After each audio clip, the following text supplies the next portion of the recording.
Welcome back to the expansion of consciousness. I'm your host, Jason Medlock.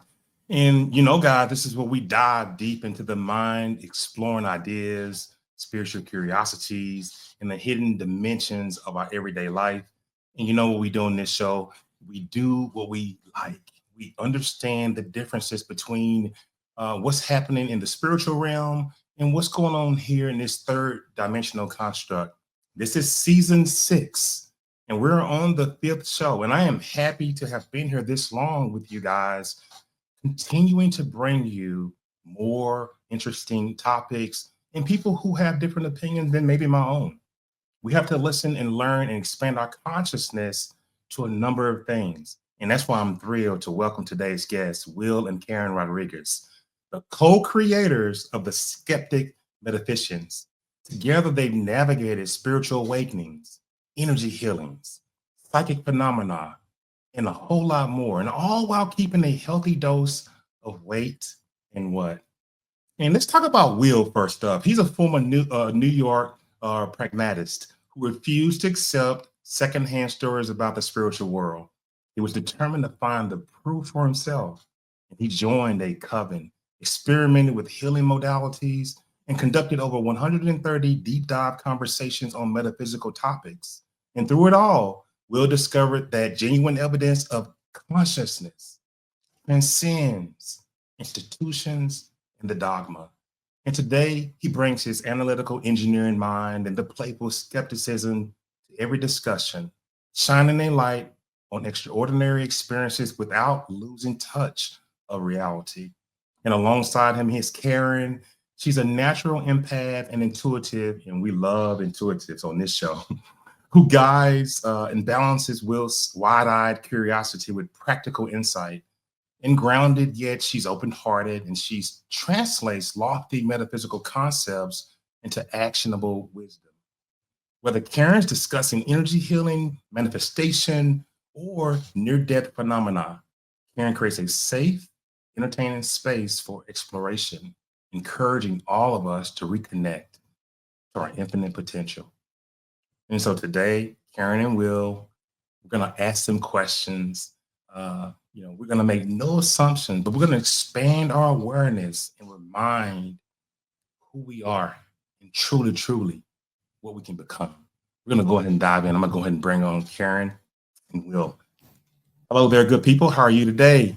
Hello. We're doing well. How are you? Awesome. I told you I was going to say some good things about you. Wow. But we didn't know how good of the things. And between that and the open, I feel like we should fly with our capes. Hello, I know. good people. Wow. You practice after 6 seasons of this, and just getting used to, understanding how to make this thing exciting, but also for the guests that we have, for the people who are curious, who may not be as well traveled in their spirituality.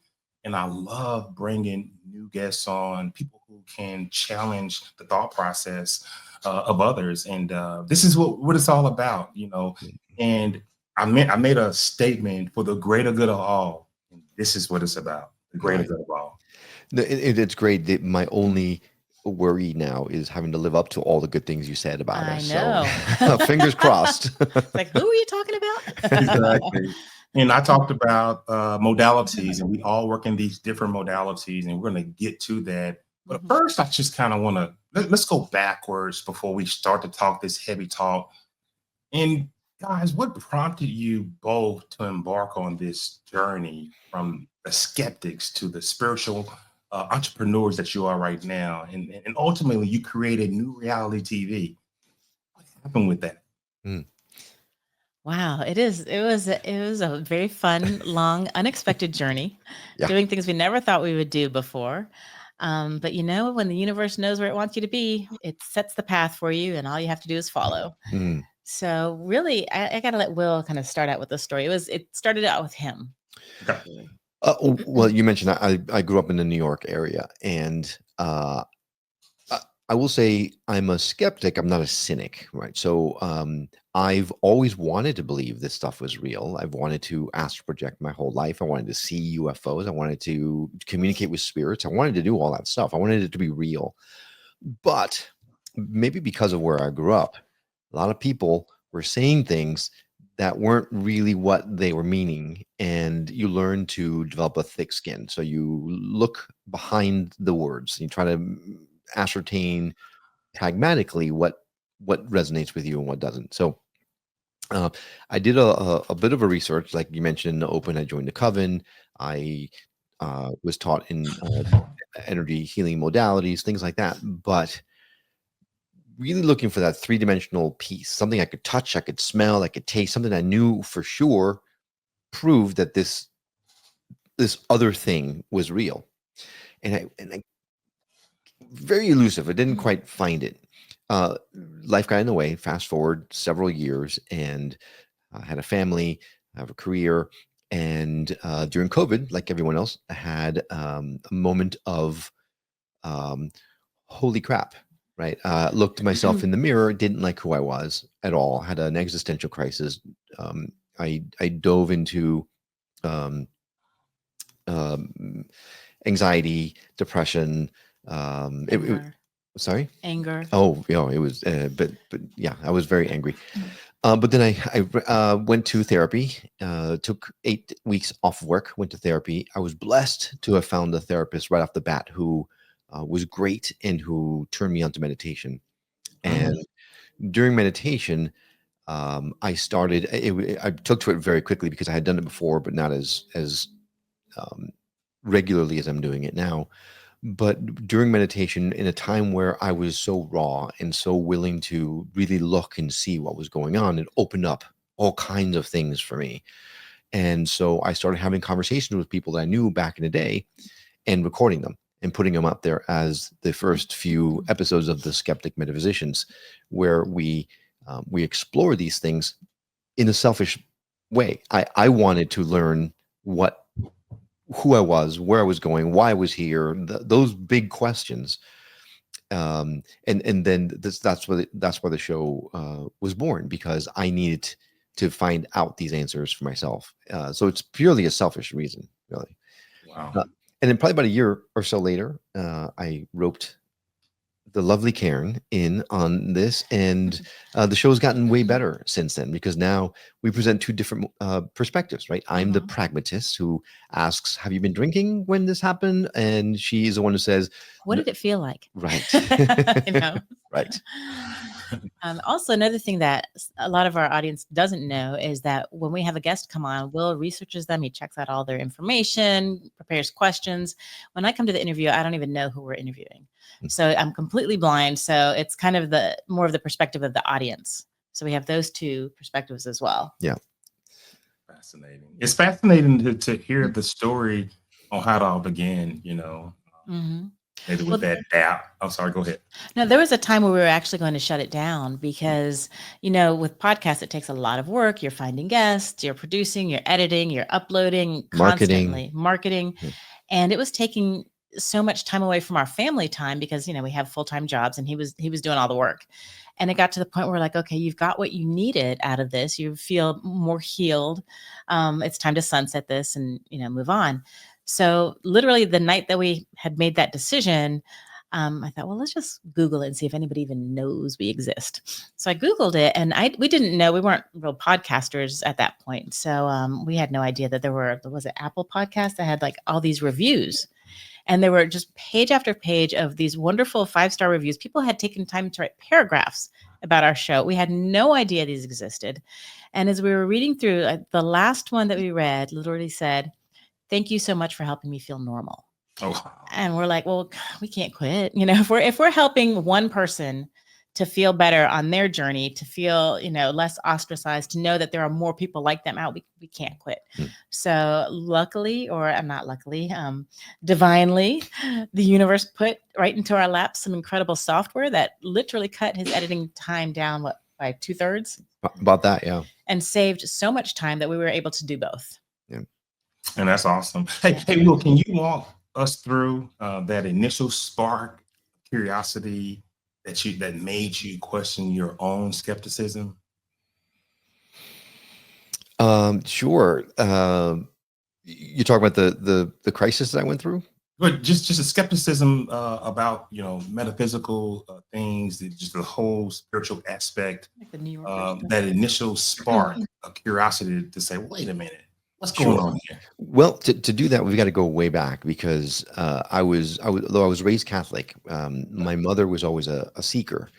She had all the Carlos Castaneda books. And if you don't know who that is, it's an anthropologist who did a deep dive into the Yaqui Indians in South America. They did a lot of plant medicines. They did a lot of very mystical things. And his books explored the time that he spent with one of the guides, one of the teachers in that space. And she had all the books. And one day I just started going through and kind of thumbing through them, and she saw me and freaked out. No, you're not ready for those yet. So of course, the minute I got old enough, I went out and got the entire series of books and read them all, because there must be something in there that my mother does not want me to read. I need to find out what that is. And those books actually are what made me go, wait a second, is this stuff real? Because if it's real, that's amazing, right? So he was talking shape shifting and bilocation and all these kinds of things that made me go, wow. So I was enamored with the wowness of it all, right? The superpowers. I picked up Robert Monroe's book, Journeys Out of the Body, and I actively tried hard to astral project. I went to a metaphysical bookstore and got books on Reiki energy and Brian Weiss's, it was actually Raymond Moody's book of Life After Life, I believe it is. It's about reincarnation, and then Brian Weiss's book about life after death. I mean, Many Lives, Many Masters. And then the big book was Conversations with God by Neil Donald Walsh. Wow. And that book, I mean, I read Way of the Peaceful Warrior and The Celestine Prophecy. Like I was devouring everything I could get my hands on at that time. But Conversations with God was the one book that I was carrying around with me for so long, and I didn't really get into it because it had the word God in it. And because of my experience as a recovering Catholic, the fact of God being in the title of the book made me turned me off to it.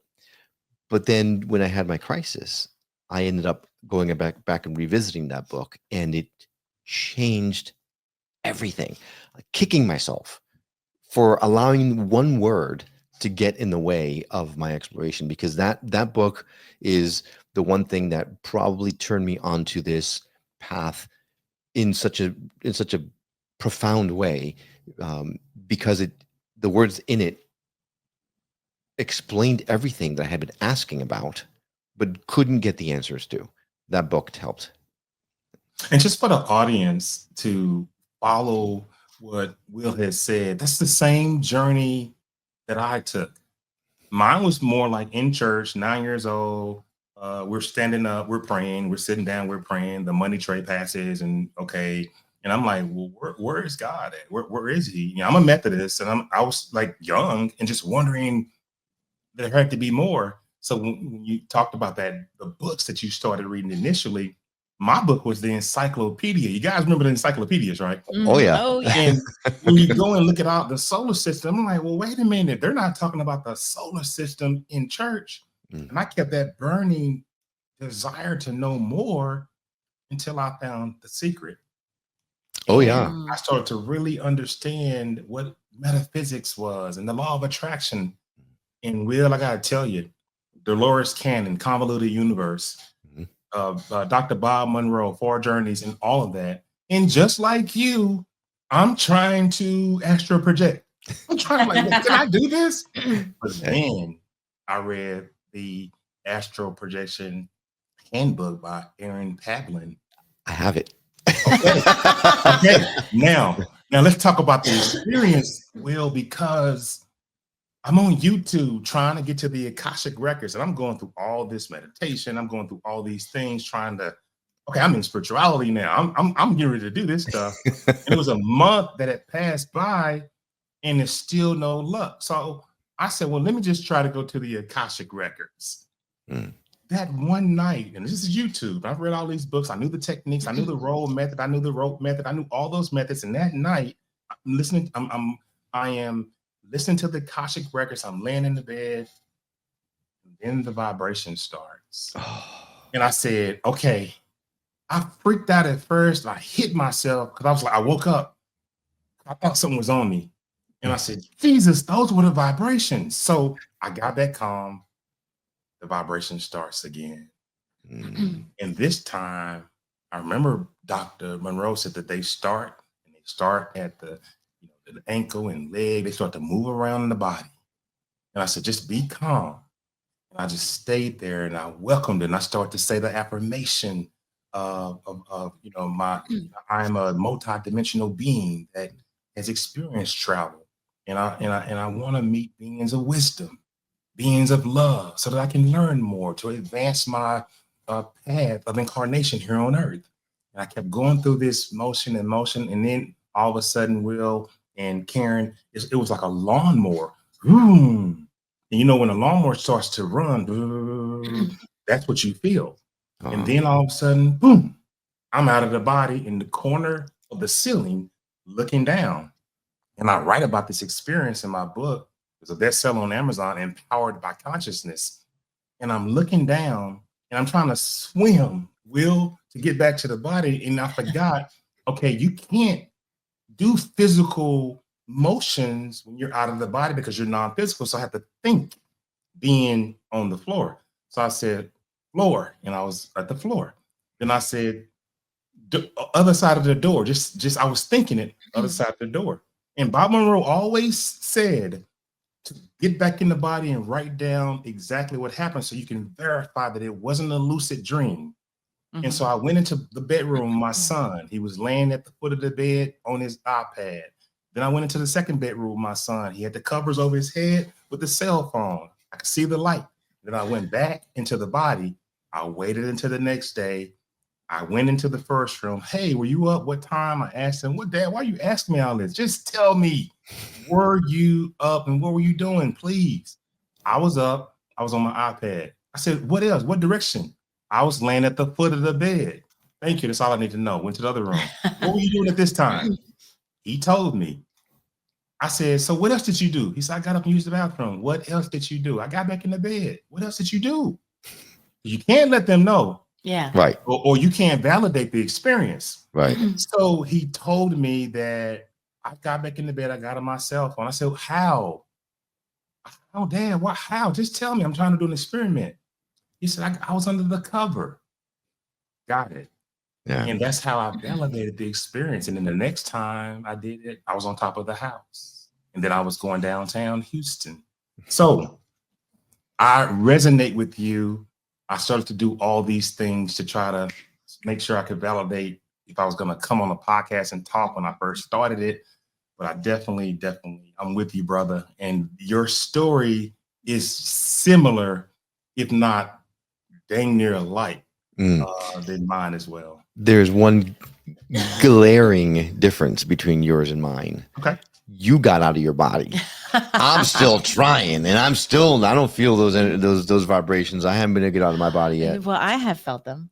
I've woken up and the bed was shaking so hard, and it was from you. It wasn't from me. Right. So I've had slept through it. Right. So that's the thing. I don't have a consciousness. I mean, a conscious awareness of having left my body. Apparently, I must have. If you felt the vibrations, I must have left my body, but I don't remember it. Or maybe you were starting to, but you were too tired because you never woke up.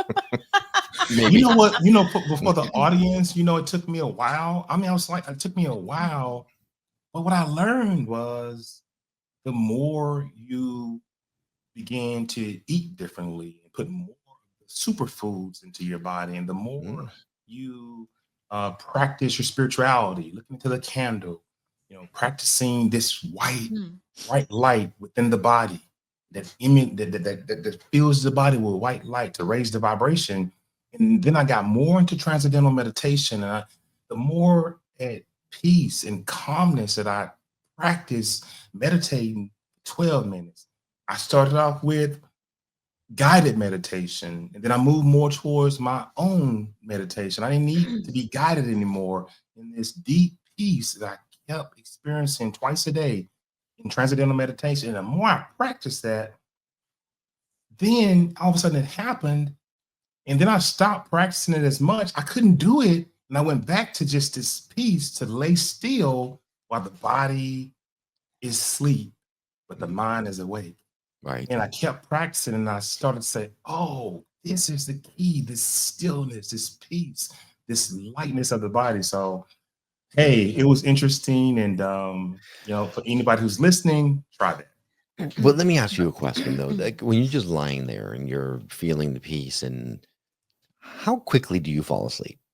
Because it takes me all of 12 seconds to fall. It's like 2.5. And that's a problem because from hearing, I need to be in the hypnagogic state to be able to get to that point. But that in that hypnagogic state is like right between the time when you're awake and asleep. So that gap has to be wide enough that you can actually that you can actually get out of your body. And for me, my gap is, I mean, he'll fall asleep before I say his name, and it's only one syllable. So it's like, out. That's the same thing I ran into is practice. And the more you practice, the longer you can keep your awareness. And that's one of the things that stopped me, because I would be asleep before I even got into trying to project. That was me. That is me. Yes, but I kept practicing how to have the body be in a sort of a somnambulistic state. It's a deep state of theta, brainwave state, but the mind is alert. So I just kept practicing this transcendental, moving into 3 minutes and then 7 minutes, because TM is 20 minutes twice a day. I got up to around 17 minutes, and before I knew it, I knew when I was going to transcend into this deep state of relaxation. And I was good at it. And the better I got at it, I could just wait on the vibrations. I could wait. So really, to answer your question, it's more of just practicing how to be still and comfortable, because the conscious mind will always interfere, scratching, rubbing, moving, coughing, because it does not want you to experience that level of peace and relaxation. So practice was what I had to do before, over right at a month and a week, it finally happened for me. All right. So you and I are going to have to talk offline, because I've been practicing for 4 years and I'm still not. But yeah, all that happens to me when I practice is I just get more time to sleep. But I'll start poking you. Wake up. Yeah. Man. So Karen, this reality TV thing, how did it evolve into this hub for seekers and for teachers and for content creators? And I know that you probably, or you saw this gap, okay, in the marketplace, that maybe there was this space for this kind of thing. How did all that evolve? Well, it started with our podcast. And Yes. like I told you about that review. And then we started finding that a lot. We started finding a lot of people saying, I listened to you before I go to work. You helped me realize I'm not the only one out there, and I can't talk to my friends, so I can listen to you guys. So we kept hearing that. We thought, okay, well, let's make our podcast maybe a video version. Maybe we can, I don't know, we put it on YouTube, get a little more reach, because people are needing these messages. Now, again, we're not the experts in anything. We interview people. We ask the questions. So we were really surprised to find out that our little podcast was helping people. But we started realizing through these interviews, that these hundreds of interviews that we've done, everyone's message, although it might have been a different language, different modality, different mindset even, it was all about love. It was about love, connection, light, raising vibrations. Everyone that we interviewed wants to help. Yes. And so it's like everyone's holding their little candle out in the darkness, trying to light the path for someone. But one little candle just makes a little flicker, and you can't really illuminate with that. So we thought, if we gather all of these candles together, and we'll create this big, bright, beautiful beacon that can't help but light, shine a bright light through the darkness, and people will come. And so that's what we decided with NewReality. We started reaching out to people that we had interviewed and asking them if they would be interested in creating content in a video format, so that we could spread these messages just exponentially. And so now we launched in January. So we're about 6 months old, just not quite, well, just barely. Actually, exactly. January 6th. Oh my gosh. Yeah. We're 6 months old. Yay. Yeah. And we currently have, I think, 43 different shows on there. We've got over 40 content partners. We have another 15 or so that are currently creating new content. That is awesome. I mean, I'm sorry. Yeah. Go ahead. Oh, no, we I have, love it. we try to capture, everyone's, I guess, sweet spot of what and when they can view. So we have a section of shorts. If you only have 5-10 minutes, you can pop on there and just get a quick little nugget. We have movies, we have documentaries, we have a 24-hour, 24/7 international broadcast. So whenever you get on there, you can click on that and you can see one of the shows. And then we have the streaming platform. And so we have content partners that go live on that broadcast 5 days a week. And we have so many different modalities. Will says that this selfishly, we created this for us. But we kind of did. No, but everyone that has joined has just the biggest hearts. And these messages are beautiful. And we have people that are, we have a Norse shaman, we have a Tibetan, Thai Buddhist monk. Oh, yeah. We have someone who looks through your eyes to find your ancestors. We have different shaman, channelers, mediums, astrologists, hand analysts, you name it, we have them, because we thought all of these people are saying the same thing essentially, but it's going to resonate with different people. So you might come on and say, well, I don't really believe 100% in astrology, but I like mediums. Oh, well, we've got that for you too. So we really try to put these messages of love, light, and hope in as many ways possible out there for people to consume, because we think it's going to hit, someone that needs to hear this message is going to find it in a way that really resonates with them. Yeah.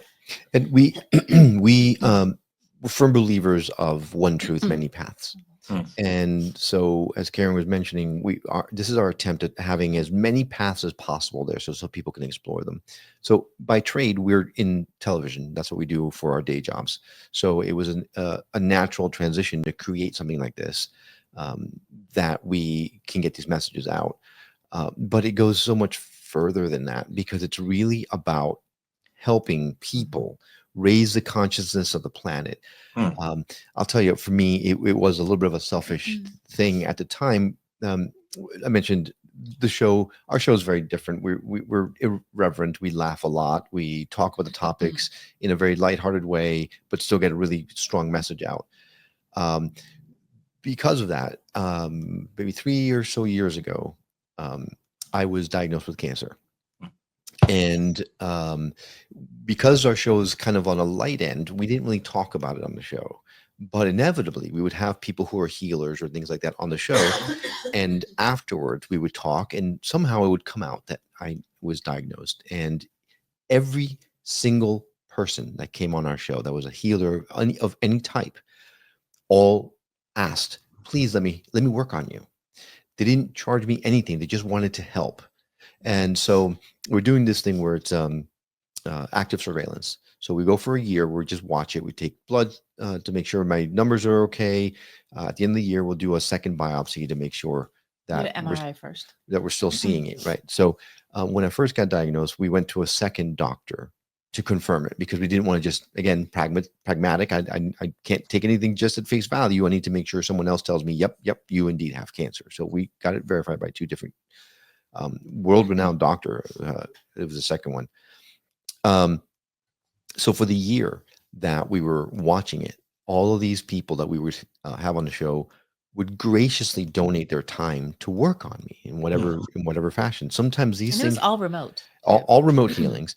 They went sometimes for hours at a time. It was unbelievably selfless. At the end of the year, we did an MRI, and we saw that there were some spots. It looked like it was getting worse. So they decided to do 18 different needle hits on my on the areas that they saw of trouble. And when I got the lab results back, I was shaken to the point where I couldn't read the results well. That I had to go. We were in the office. We're in the studio. I went to Karen and said, I can't. Can you please read this and tell me if I'm seeing this correctly? Because I can't be. And as she's looking at it, she read out one by one all 18 cores, benign, benign, benign, benign. It was gone. Yeah. It was gone. So after that, my doctor wanted to cancel my follow-up because actually their words were, in light of your recent results, we're going to just cancel your appointment because there's no need for, no, I need the doctor. Look me in the eye and tell me where this thing went, because I got it confirmed by 2 different world-renowned doctors that this was there. Where did it go? So we went to the doctor's office. She looked me in the eye and said, look, I can't explain it. Camera was right next to me. So it's not just me saying stories, right? She was right next to me. Said, I can't explain it. All I can tell you is that you never have to worry about this again. Wow. That was life-changing. If I was ever looking for that physical proof, that tangible proof that we are more than this 3-dimensional world, I 100% got it in that exact moment. It completely changed my life. Yeah, he didn't take a pill. He didn't do a treatment. Nothing. Nothing. We did nothing. And somehow this thing was gone. Somewhere along the line that year, I don't know who it was. I don't know if a combination of all of them working on me. I don't know what it was, Jason, but something took this thing away from me. And Wow. and so we went back to these people when we were creating NewReality TV and said, we've got to, whatever it is that you're doing, we have to get it out there. Because if it took my cancer away, what's it going to do for the world? We've got to get these messages out. So it goes beyond finding your path. It goes to the point where Karen and I we're trying to change the world by putting a platform out there to introduce these things, these concepts, these people to the world, because this has been life altering for me. And we do interview each and every single content partner. We get to know them well, know what their practice is, know what their personality is, and know what their purpose is, because that's very important. We don't want to put someone who just wants to get up there and sell their books. Right. That's not what this is about, because there are people that are like that. In fact, we recently, maybe a month or 2 ago, decided to do a summit because we thought, well, they've been working so hard. We haven't launched the subscription base yet. So let's maybe do a summit. We can charge for that and get a little money in their pockets for all the work that they're doing. So we talked to them about that, and they were like, why don't we just do it for free? We're like, great. I mean, that's the kind of people they are. Every single one of them. We had a 2-day full 9 to 8 both days summit with these people come in and showing up and teaching and helping and healing. It was amazing. And they didn't ask for a dime. They didn't want it. Yeah, it was incredible. And so it's a labor of love for sure. But it goes well beyond that. The fact is that this, you mentioned earlier that we noticed a gap or something that was missing in the world. What we noticed was a tremendous amount of fear that's being bombarded. I mean, it's everywhere. Everywhere you turn, there's fear everywhere. Algorithms are rewarding that fear, right? The clickbait, you need to go down the rabbit hole. So you keep getting, going to YouTube, and it's a great platform, but you might be served something that doesn't quite resonate with you. Gaia is a wonderful platform as well. And there's a lot of content on it that's really great, but there's some stuff on there that's really kind of designed to elicit a fear response, and just doesn't resonate with us.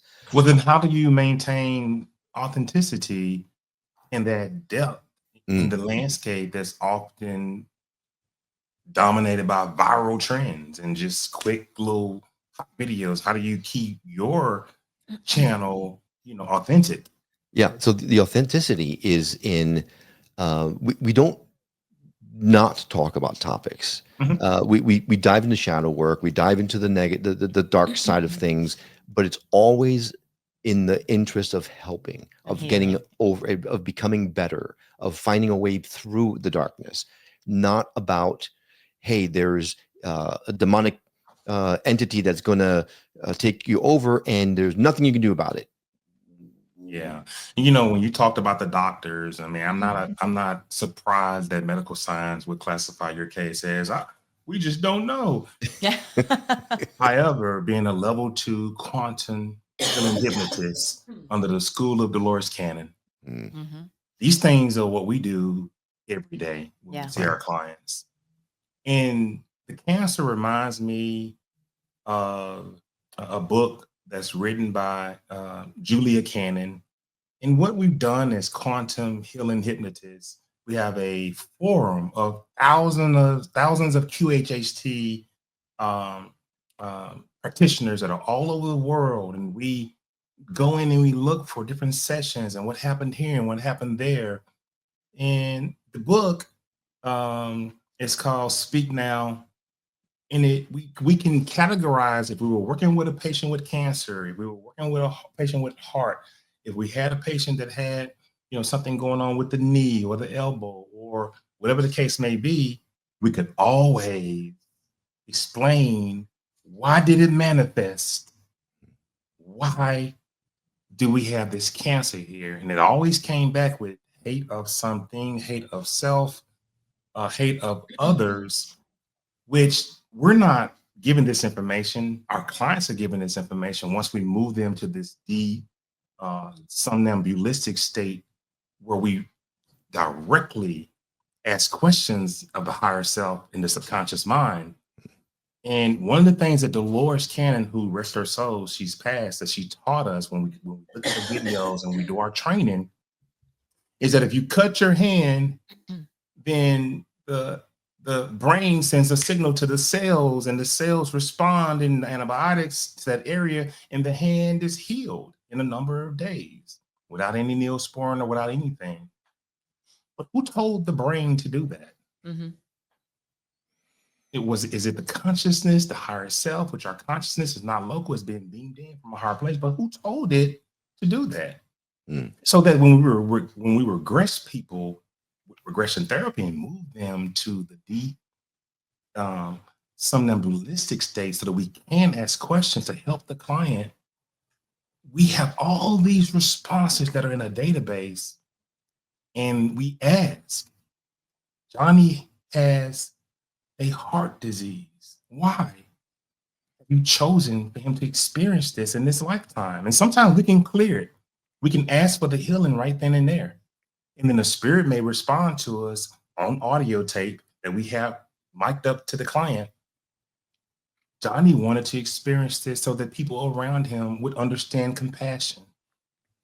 This is something that he wanted to do prior to incarnating in this third dimension. We cannot heal him now because this is a lesson that he wants others to learn. But in other cases, Johnny has learned the lesson of empathy. And I'm kind of paraphrasing here. And we can now heal him. Well, how will you do it? We'll use light.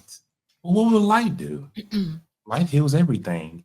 But these are some of the conversations that we have when we have these kind of healings. And Dolores has healed many, along with other practitioners across the world, many patients with cancer. And I had one lady in particular, I had my first experience with a cancer patient. Now, she had already had chemo. She was sort of at the ending of her life.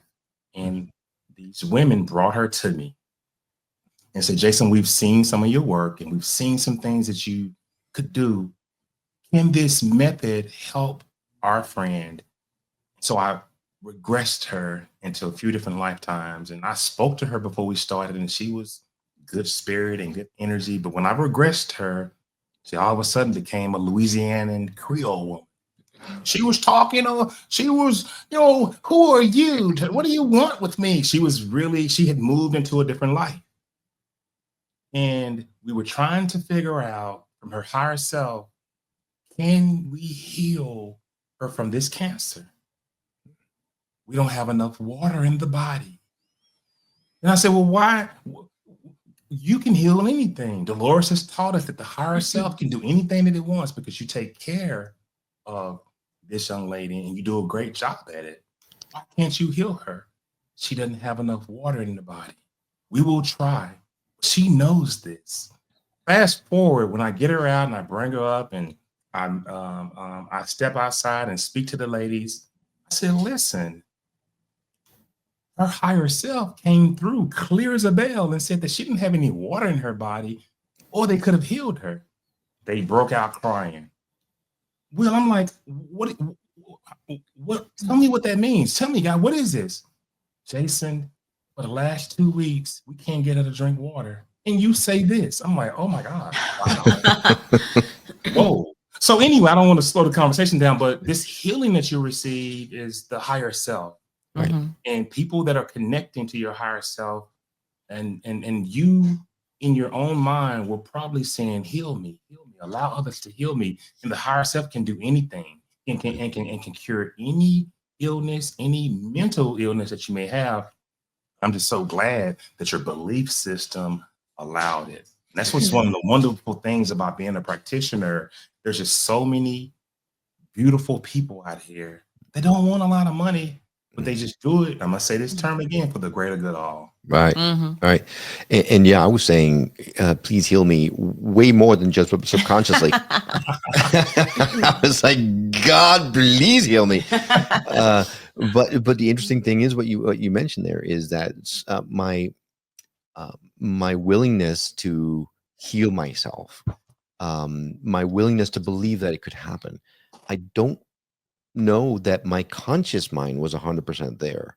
This was a way for my subconscious mind to show me, yeah, this is possible. In that, I mean, I've been searching for the proof for a long time, and this was the universe said, okay, all right, we're gonna scare the pants out of you, and then we're gonna heal you. How about that for proof, buddy? Listen, I got it. Karen, Will, the subconscious mind can do a lot, and Oh, it's yeah. just not healing. I'm a scientific remote viewer and an associate remote viewer. And learning how to use the subconscious mind to move it to different places, to identify unknown objects in scientific remote viewing. When I was taught by Tony Sivalele, I'm like, how am I able to do this? He has these photos. I don't know what they are. And there's only coordinates. There's only numbers. And we use the subconscious to feel around. And again, we talked about out-of-body experiences, but this all goes back to the power of meditation and how you can move yourself to this quiet, peaceful state over and over and over and over and over.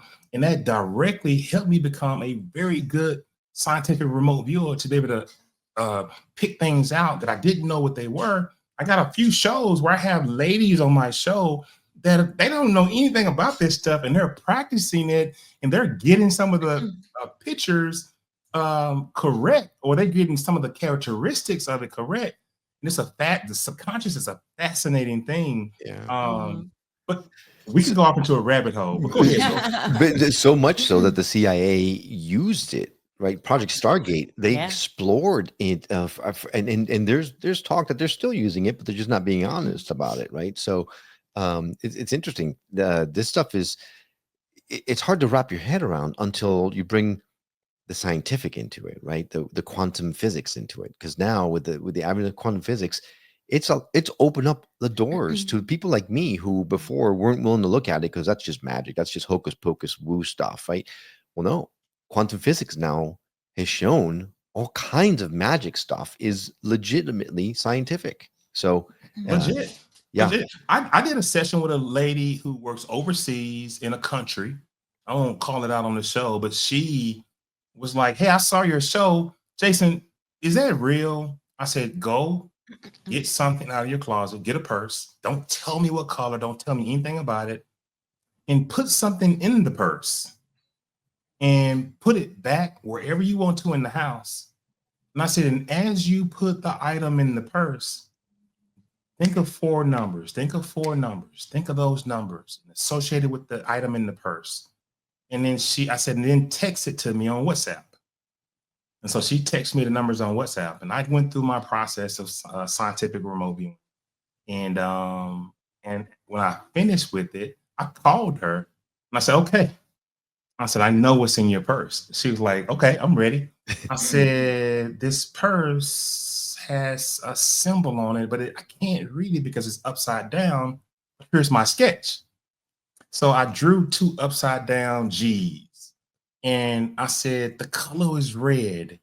I said, but something inside of it is clear, but has something red wrapped around it. She says, get off my phone. I said, what do you mean? She said, it's a water bottle with the red label on it. And the purse is red.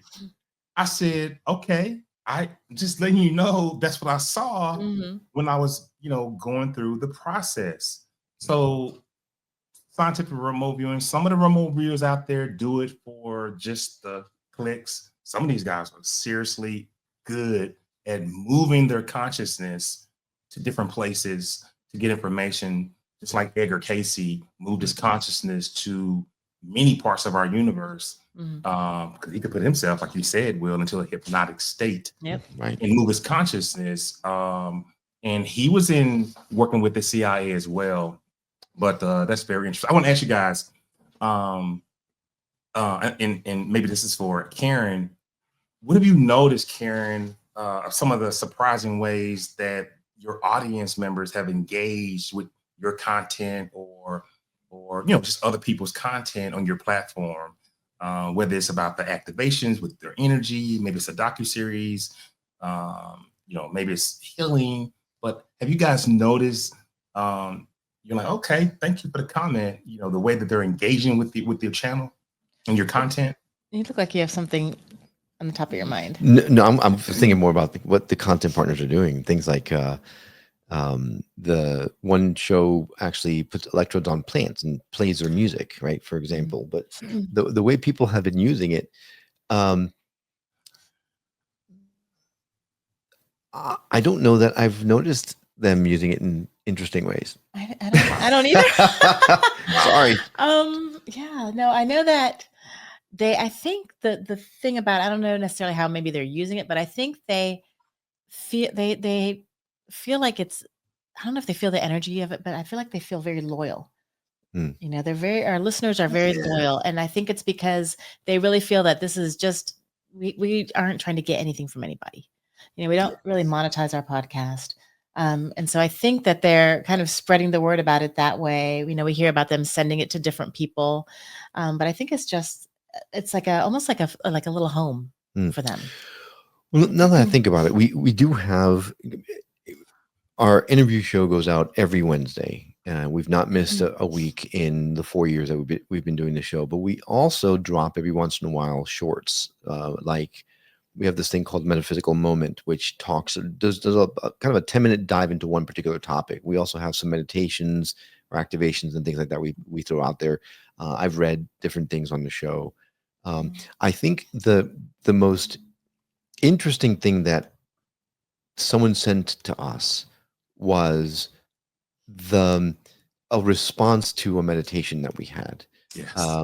Right. So she went through the meditation, and then she went through and then went to Spotify and left us a comment about how wonderful the meditation was. That that particular meditation was about connecting with deceased loved ones.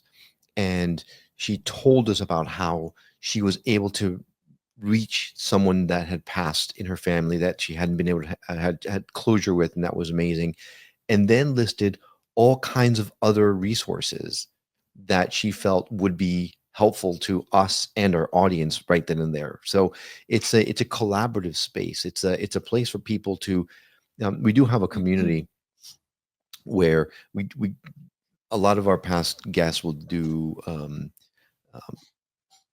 discounts or free services. You can try them out and that kind of stuff.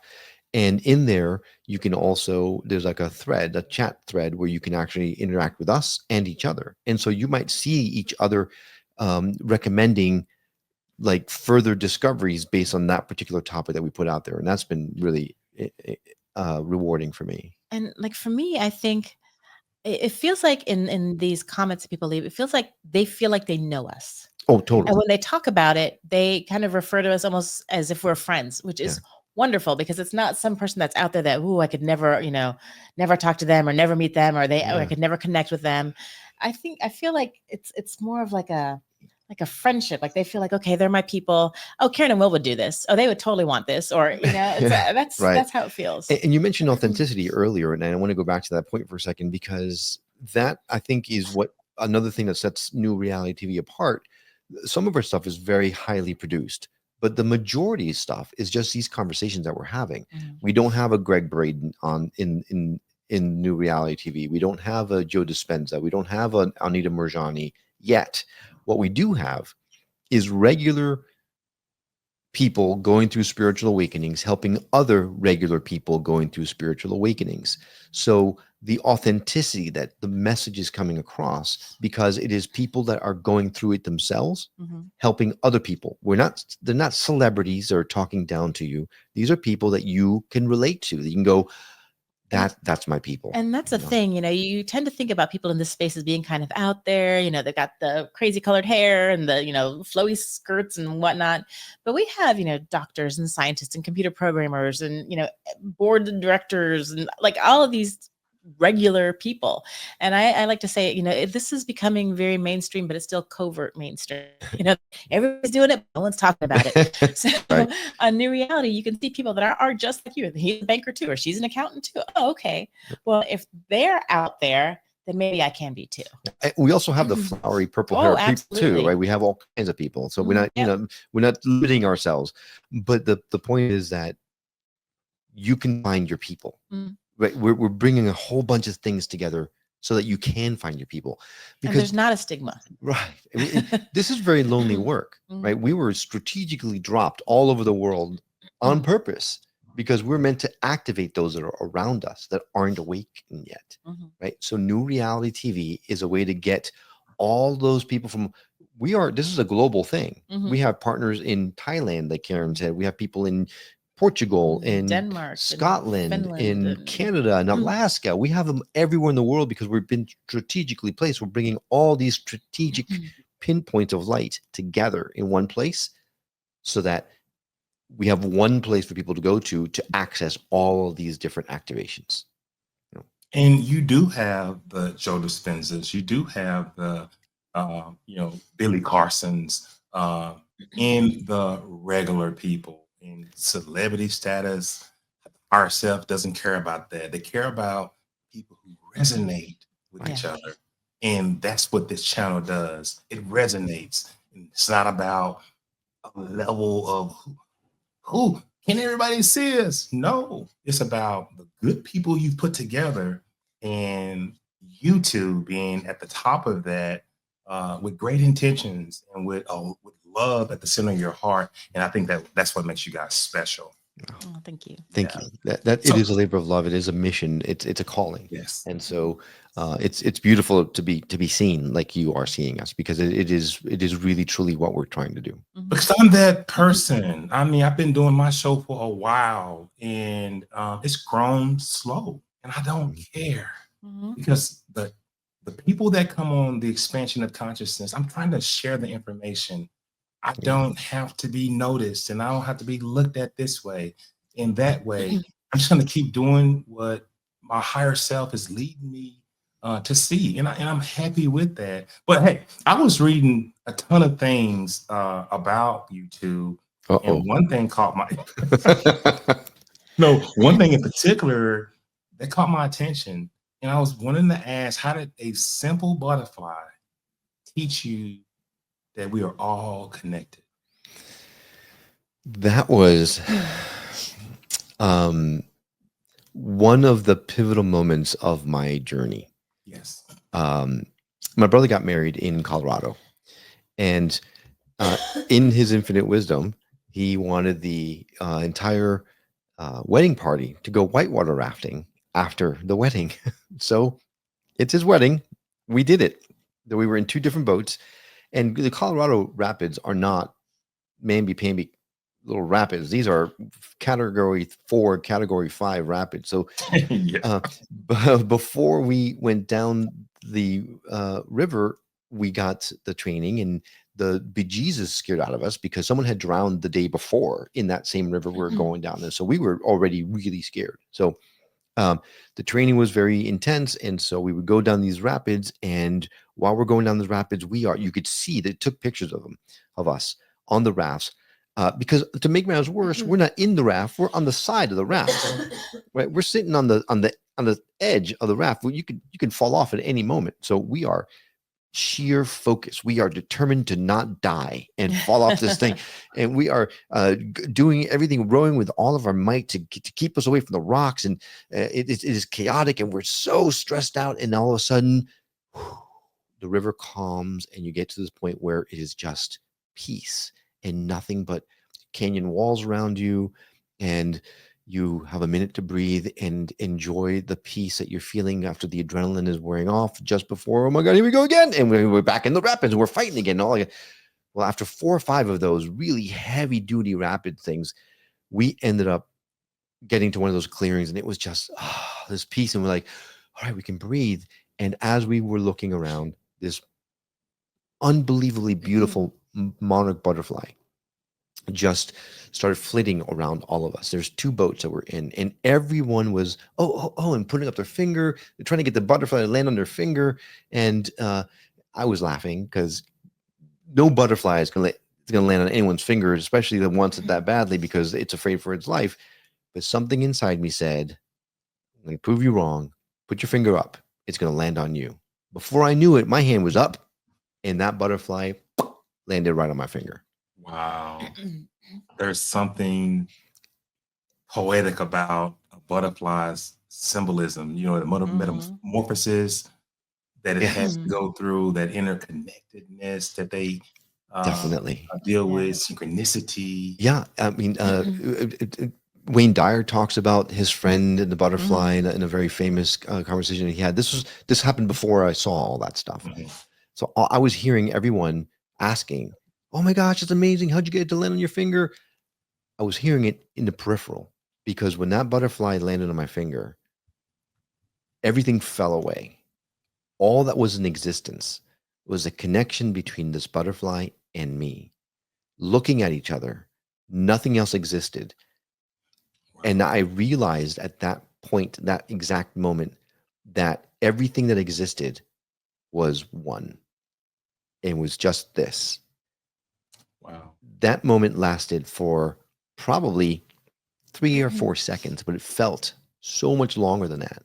Eventually the butterfly took off, and I came back down to earth. But from that point forward, the rest of the trip, I was in a mind space where I was completely altered. I would look, and I saw the people in the other boats, the water, the canyons, everything around me. And I realized this is just another me, another aspect of who I am, what I'm made of.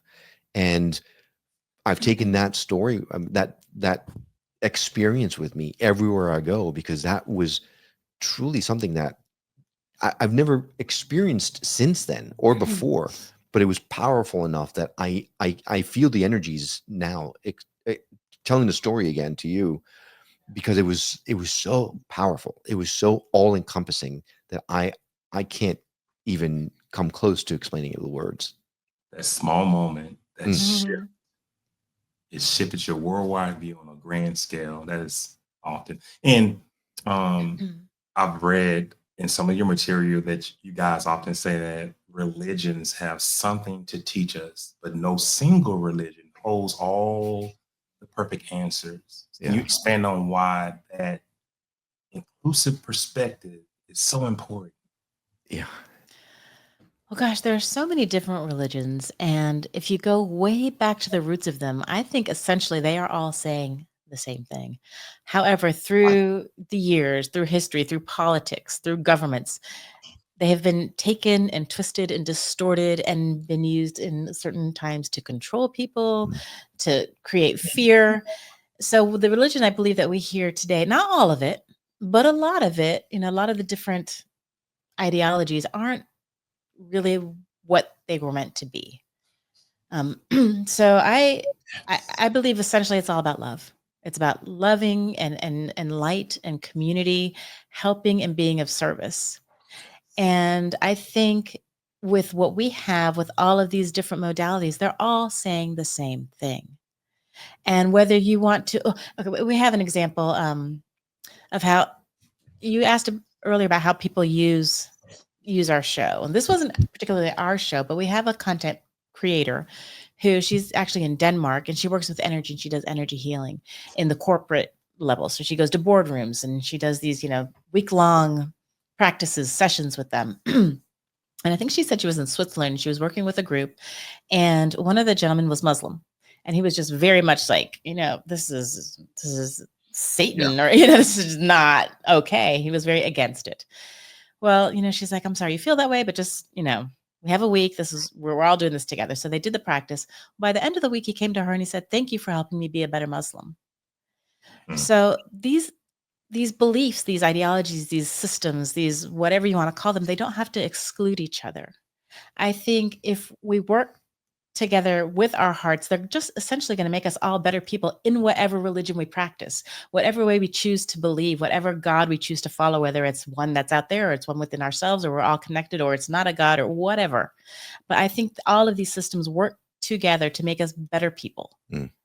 To ourselves and to each other. Yeah. And over the last however many years we're doing the show, we have found so much that just when we think we are about to find the answer, we find that all we've really found are more questions.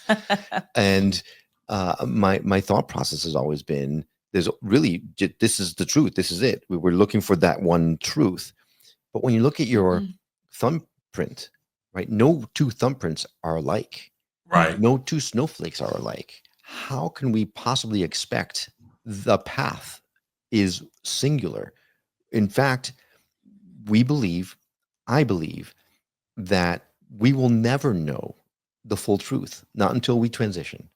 On this world, we're not meant to, because we're meant to find and do what we're here to do without the knowledge, because then it becomes, if we know it all, it's too easy then. We come here specifically to find our path, to experience ourselves. We're an aperture of the universe experiencing itself. If you think of that, everyone around you is just a little aperture that the universe is experiencing itself with. That gives you a reason why you can't ever have the truth, because it's too vast. And when you come into that knowledge that we're never going to know it all, it's so freeing. Yeah. Because if you're constantly searching and searching and searching and not finding and finding bits and this and one step forward, 50 steps back, it's frustrating and scary, and you just want to give up. Yeah. But once you realize we're never going to know, and it's beautiful and wonderful, it's this gorgeous kaleidoscope that is always going to change and you can't understand, that's when you really become free. Right.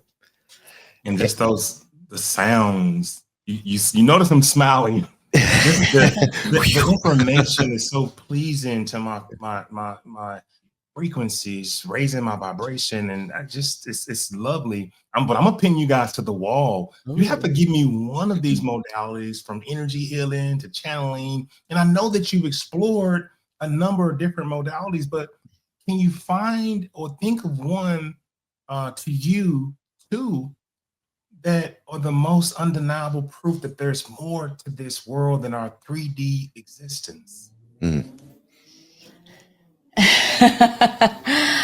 I am starting to tiptoe into the world of channeling. Okay, let's go. And I have never spoken about this before. No, this is the first. All right. I'm proud of you. The only one. I am But I proud of told you. you I would start Okay. putting it out there. All right. And it hasn't happened frequently. But when it does, it's this surge of just energy and love. And you can feel every inch of your skin and every pore on your body. And all these answers kind of going through your head, and the speed, and it's so fast. And I mean, I'm not that smart. It can't be me. Yes, you are. Yes. But it's and your vessel is handling this energy that's coming in. You're like, what in the crap is going on? Yes. And when I talked to Will after the fact, I'm like, well, I mean, I could have just been making that up. And he just says, well, it doesn't sound like you. The words are different than what you would use. The intonation is different. And he said, I physically start to look differently. Mm-hmm. So that's the newest kind of thing going on that I'm starting to actually try to. I believe in channeling. I just don't. Is it me? You know what I mean? It's like other people can do it, and I totally believe that. We channel every Can it day. be me? But we channel every day. I mean, songwriters, the information is coming to write the song.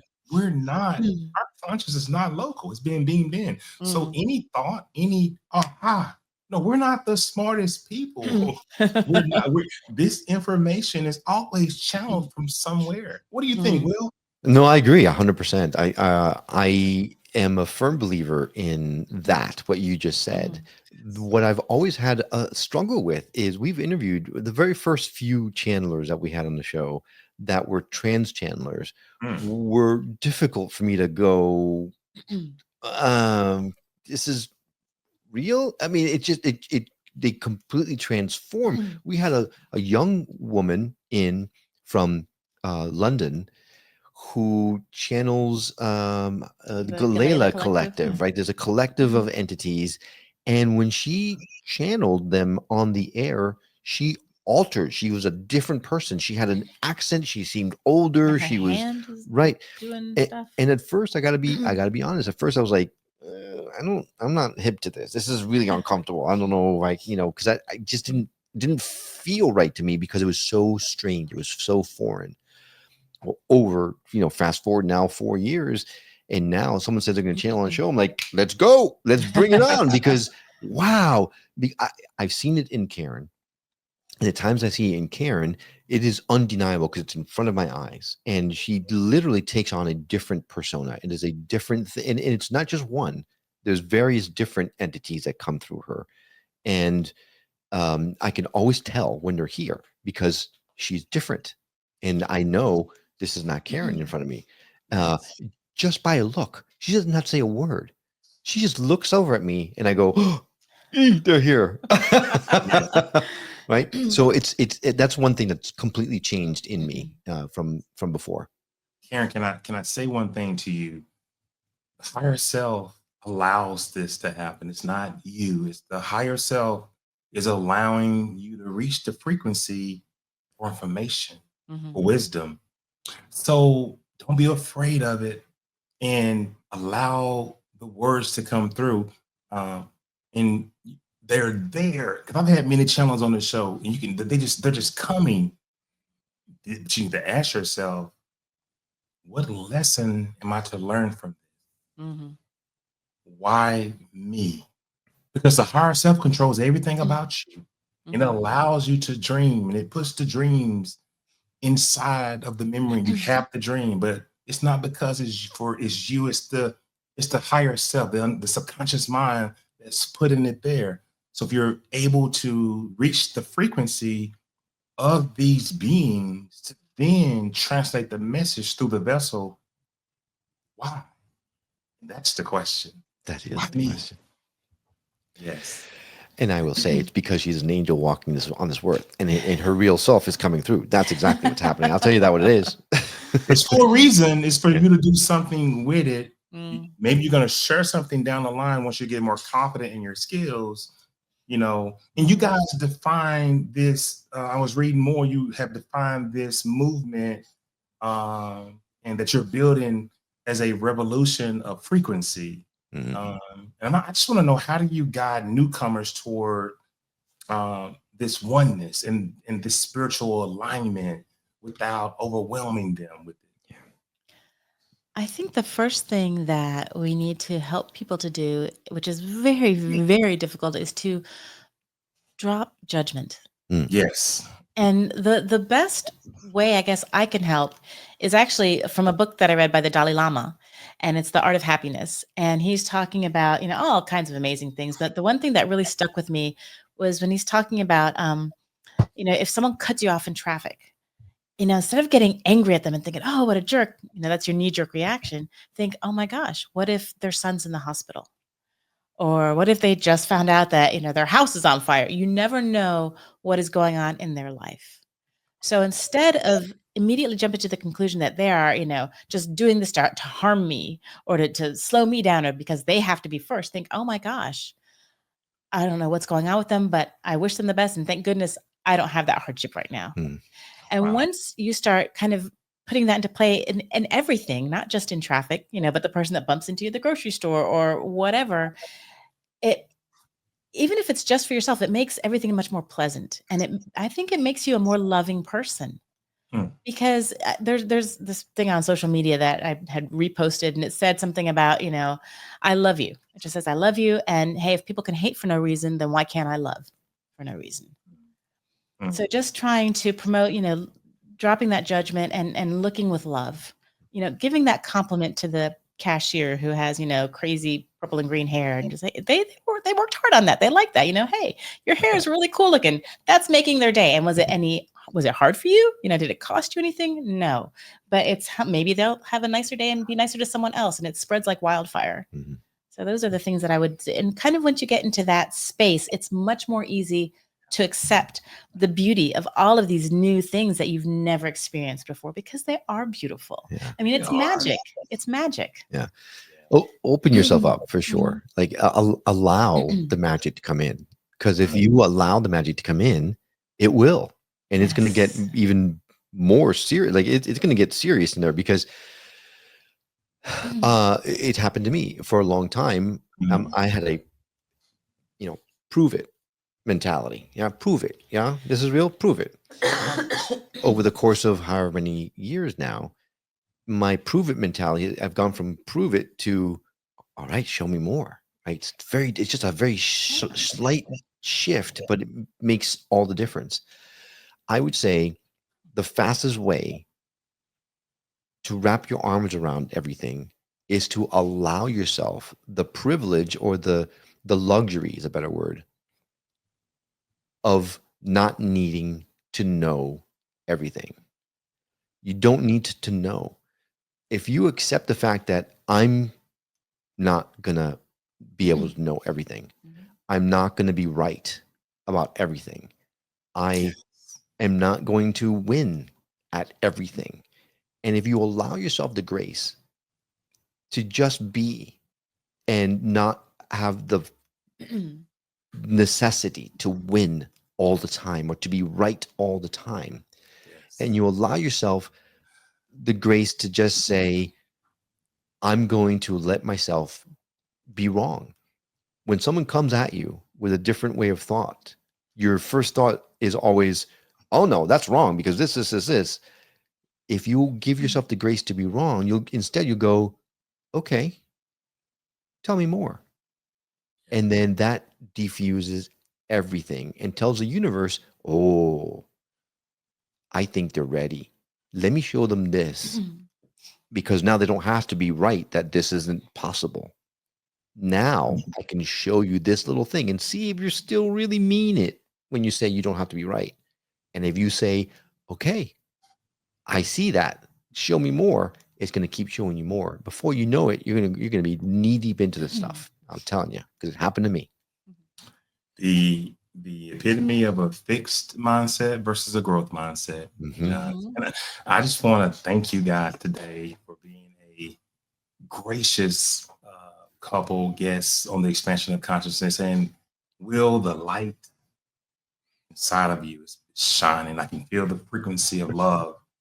Thank you. The spirit is just resonating with me. And this wonderful expression of love that I can see both of you. And Karen, she sort of came on at the end. Well, I'm going to tell you about my channeling. And she was holding back, but she felt safe. And this is what the expansion of consciousness is about, is allowing people to feel safe. And I want to give you guys an opportunity to, is there anything that you like to share with the audience before we end the show? You go first. I think the most important thing for me is to get across that life is so serious, right? There's so many things coming at us, especially nowadays. There's so much stuff happening in the world right now that is designed to keep us down. All it takes is for you to open yourself up and know that everything that's happening to you is happening to you for your greater good. It's there for a reason. It's going to help you to evolve. I have one of my favorite sayings is growth happens at the edge of our comfort zone, right? So allow yourself to get out of your comfort zone, because that's the only way that you're going to grow. If you are stuck in, this is the way it's always been, this is the way I've always done things, then you're always going to be right where you are right now. And that fear-based stuff that's being thrown your way, that's going to get you nowhere but down. If you instead allow yourself to say, I'm open to whatever comes my way, it's going to help you to see the good in what's happening as you evolve. And before you know it, all that stuff, it won't be able to touch you anymore. Awesome. And I would say that it's all a choice. You can choose to believe or not. You can choose to fear something or be excited about the potential. I choose to understand that I don't know most things, and I choose love. And I try to walk in that space because for me, it makes life so much better. Wow. But choose love. We are free-willed humans, and love is at the center of everything. I want to thank you guys for being on the expansion of consciousness. Do not go anywhere. I'm going to move you to the back, but I'm going to close this show out, and there'll be some more wonderful things said about you. So stay there. Don't go anywhere. That's all you have to say. We're Right? on board. Okay, 1 second. I'm at a loss for words, and just an incredible partnership. I just want to thank them so much, Will and Karen, for taking us on this wild, mind-blowing ride from sickness defying to and I got someone trying to call in while we're talking, but this sickness defying healing that to the birth of a new consciousness platform that these two have built, that's just so exciting. And you've shown us why consciousness media isn't just entertainment, it's a revolution of frequency that can literally shift into reality. And I want you guys, if you're this conversation, if it resonated or ignited something in you, head over to NewRealityTV.com, NewRealityTV.com, or download the New Reality TV app. Just so you can explore the docuseries, the energy activations, the quantum healing channels, and never seen before spiritual interviews that they have there. And join the community of seekers, teachers, and creators, because Will and Karen have proven the next frontier of awakening is just a click away. And if you love this episode of Expansion of Consciousness, be sure to subscribe and leave a review and share your answers and your questions. And so I want you to follow us, and all you fellow explorers can catch the next wave of this wonder. And the next time, remember, keep your heart open, keep your minds curious, and your frequencies high. And until the next time, keep expanding your mind, questioning what you think you know, and remembering who you really are. And remember, always trust, relax, and discover. Thank you so much for joining us on the Expansion of Consciousness. Good night.